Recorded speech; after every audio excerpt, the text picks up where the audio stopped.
Assalamualaikum warahmatullahi wabarakatuh. Alhamdulillah, puji syukur kehadiran Allah Subhanahu wa Ta'ala yang telah melimpahkan rahmat dan karunia-Nya kepada kita bersama. Salawat dan juga salam tidak lupa juga kita kirimkan kepada junjungan kita Nabi besar Muhammad Sallallahu Alaihi Wasallam yang merupakan suri tauladan bagi kita semua. Nah, sebelumnya saya ucapkan terima kasih kepada ibu-ibu KPM yang sudah hadir dalam pertemuan kita pada hari ini.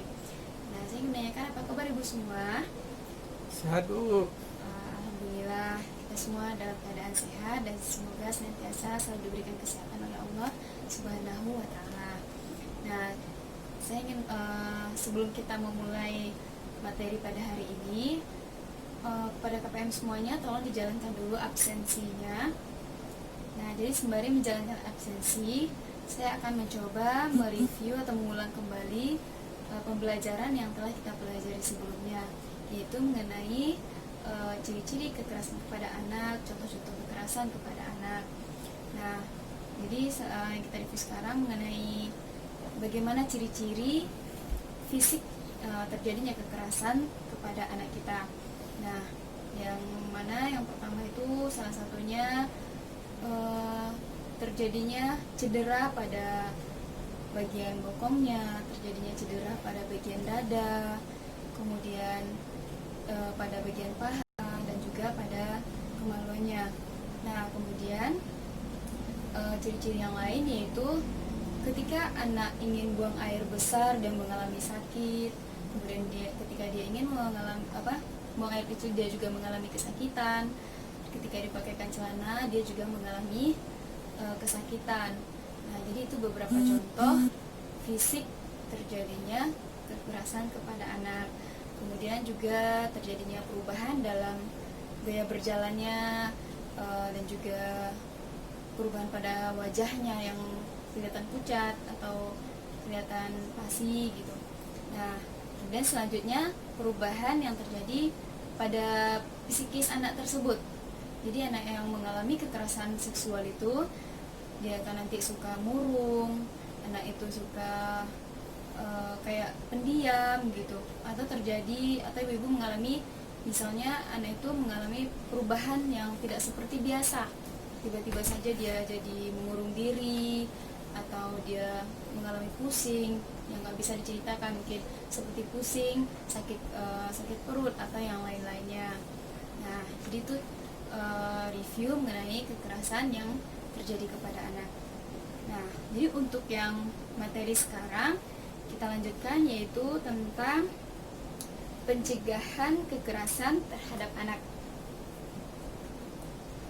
Oke, pencegahan kekerasan terhadap anak. Nah, jadi sebelum saya memulai materi ini, saya akan membacakan cerita yang mana judulnya itu Anak Tidak Mau Sekolah. Baik, kepada ibu-ibu semuanya, saya minta untuk perhatiannya sebentar. Saya akan membacakan cerita tentang anak tidak mau sekolah. Kisah ini bercerita tentang seorang anak kelas 1 SD yang tidak mau berangkat sekolah. Dia bernama Nina, anak dari Ibu Edah. Suatu hari, Nina menangis terseduh-seduh di depan rumahnya karena tidak mau berangkat sekolah.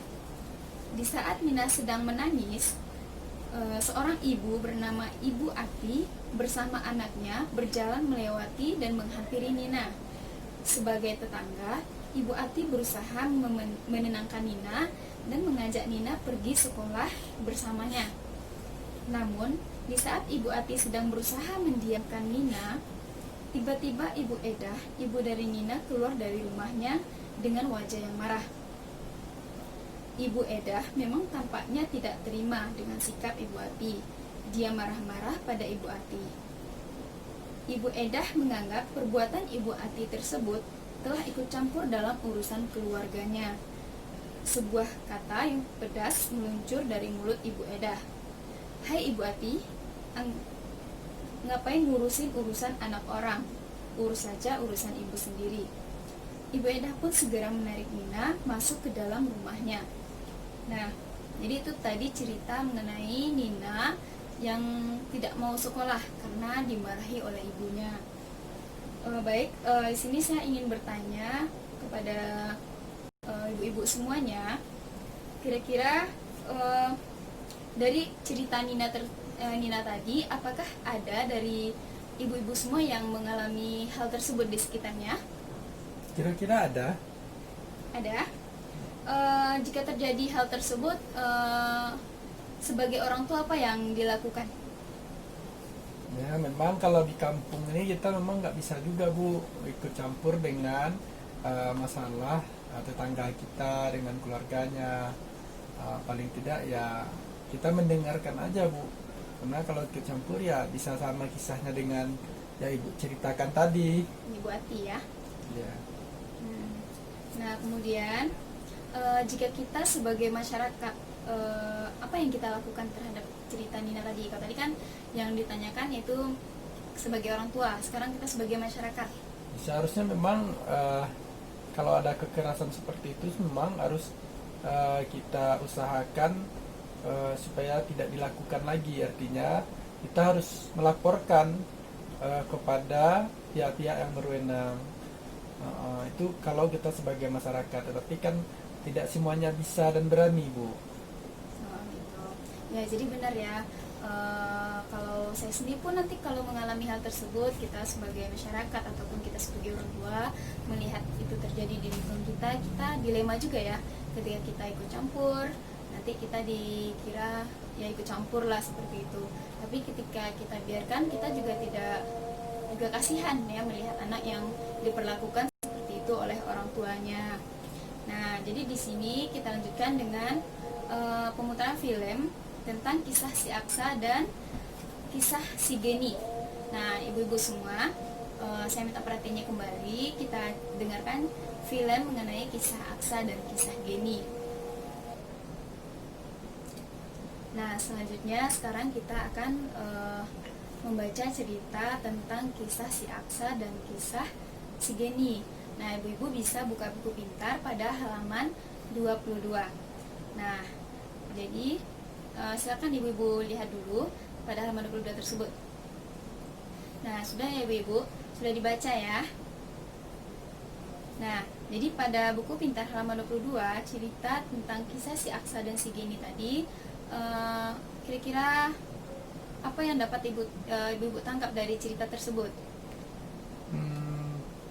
Mengajarkan anak-anak kita supaya tidak mudah mengikut dengan orang yang tidak dikenalnya, Ya. atau menerima pemberian orang-orang yang tidak dikenal. Itu jadi, dan juga mengingatkan kepada anak-anak kita tentang hal-hal apa yang tidak boleh dipegang oleh orang-orang yang tidak dikenalnya. Ya. Nah, baik. Jadi terima kasih saya ucapkan kepada Bapak Rudi. Nah, jadi benar ya tadi dari cerita si Aksa dan si Geni tadi kan dia ceritanya tentang yang satu si Aksa ceritanya tentang main bola, si Geni ceritanya dia tentang lagi bermain juga tadi ya. Tiba-tiba ada orang tak dikenal yang mau memberikan dia mainan. Ada yang memberikan bola kepada si Aksa tadi. Nah, tapi jadi ketika itu dialami oleh anak kita, ibu-ibu harus sampaikan kepada anak kita, ketika ada orang yang tak dikenal ingin memberikan mainan dengan membujuk dia ataupun memberi uang atau yang lainnya, nah maka anak tersebut harus segera lari. Nah, atau kalau jika dipegang berteriak minta tolong. Nah, jadi jangan kita hanya diam saja gitu. Jadi itu harus disampaikan kepada anak kita supaya anak-anak kita tersebut bisa paham apa yang harus dia lakukan ketika terjadinya hal-hal tersebut. Nah, baik, untuk selanjutnya jadi kesimpulan dari materi kita pada hari ini yaitu bagaimana kita menindaki tentang kekerasan yang terjadi dalam keluarga, bagaimana kita menindaklanjutinya, dan juga kekerasan yang terjadi dalam masyarakat. Nah, kalau kekerasan di dalam keluarga, yaitu caranya dengan sering-seringlah bermain dengan anak, ajak dia berdiskusi atau bercerita. Ketika dia butuh kita, misalnya dia ada PR di sekolah, ibu-ibu bisa menunjuki dia gitu, membimbing dia untuk membuat PR.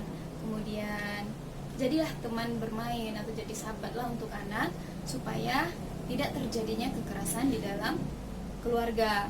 Nah, kemudian juga bagaimana cara kita mencegah kekerasan yang terjadi di sebagai masyarakat, yaitu dengan apabila terjadi kekerasan segeralah melapor ke misalnya kepada pihak Kapolsek atau kepada misalnya RT RW yang ada di yang ada di lingkungan ibu-ibu, dan juga kepada kepada pihak-pihak yang berwenang supaya bisa ditindaklanjuti. Nah, jadi itulah materi kita untuk hari ini. Saya cukupkan dulu. Semoga ini bisa kita amalkan ya Ibu, dan kita bisa sama-sama melaksanakan ini agar anak-anak kita terhindar dari yang namanya kekerasan.